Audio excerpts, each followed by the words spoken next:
सोचिए, क्या हो जब सालों पहले खोया हुआ बच्चा घर लौटे, लेकिन वो अपने साथ खुशी नहीं बल्कि एक ऐसा तूफान लेकर आए जो पूरे परिवार को बिखेर कर रख दे। एक माँ जो अपने ही बेटे के प्यार के लिए तरस रही है और एक साजिश जो रिश्तों को बुरी तरह उलझा रही है। चलिए आज इसी उलझी हुई कहानी की परतों को खोलते हैं। और कहानी की शुरुआत ही होती है एक सीधी धमकी से। नाहर जो पिता है वो अग्नि को चेतावनी दे रहा है, उसी औरत को जो उसके बेटे को वापस लेकर आई है। इस एक लाइन से ही आप अंदाजा लगा सकते हैं कि घर के अंदर का माहौल कितना तनाव भरा है, जैसे कोई ज्वालामुखी फटने को तैयार हो। तो इस कहानी के जो मेन किरदार हैं वो हैं चार लोग।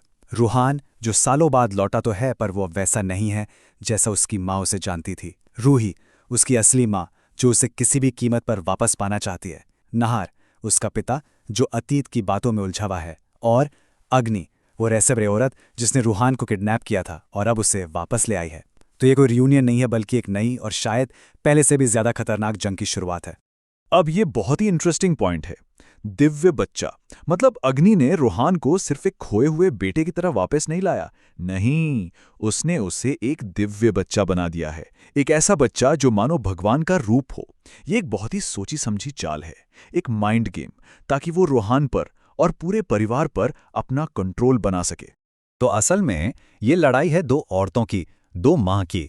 एक तरफ है रूही जिसका एक ही मकसद है अपने बेटे का प्यार वापस पाना, और दूसरी तरफ है अग्नि जो एक शातिर खिलाड़ी की तरह दिमाग से खेल रही है ताकि वो सब कुछ अपने काबू में कर सके। ये स्लाइड देखिए, ये पूरी कहानी का निचोड़ है। एक तरफ है रूही, असली माँ जो एक और बच्चे को जन्म देने वाली है, जो मातृत्व का प्रतीक है। और दूसरी तरफ है अग्नि जिसने बच्चे को किडनैप किया था और अब साध्वी बनने का ढोंग कर रही है। मतलब इरादे जमीन और आसमान का फर्क है। तो सवाल ये है कि अग्नि अपना खेल खेलती कैसे है। वो एक बहुत छोटी सी, बहुत मामूली सी चीज से शुरुआत करती है, एक खिलौना, और वो उस खिलौने को ही माँ के खिलाफ एक हथियार बना देती है। जरा सोचिए, एक माँ रूही वो बस ये देख रही थी कि खिलौना बच्चे के लिए सेफ है या नहीं, क्योंकि उसमें से धुआं निकल रहा था। कोई भी माँ यही करेगी, राइट? लेकिन अग्नि ने इसी मौके को लपक लिया और माँ को ही विलेन बना दिया।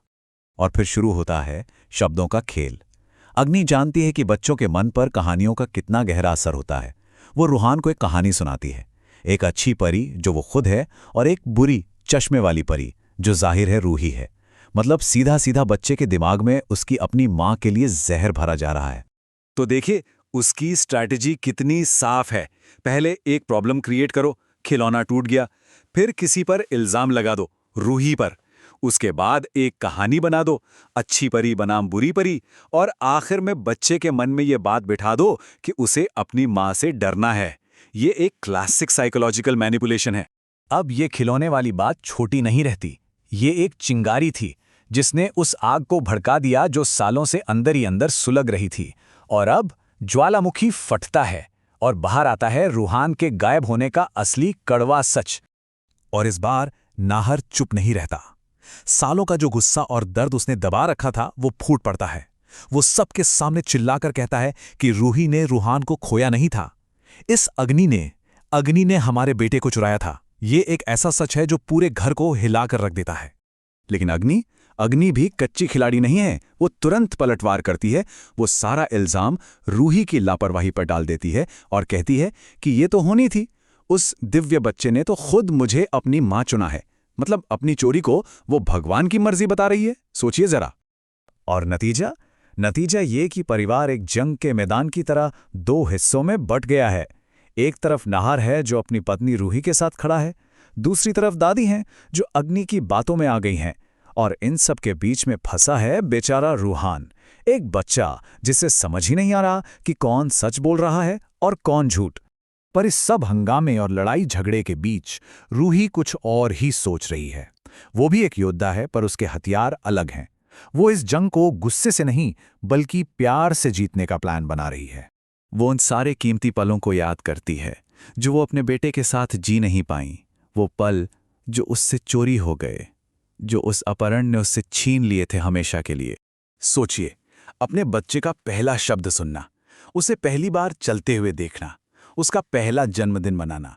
ये छोटी छोटी खुशियां एक माँ के लिए क्या मायने रखती हैं।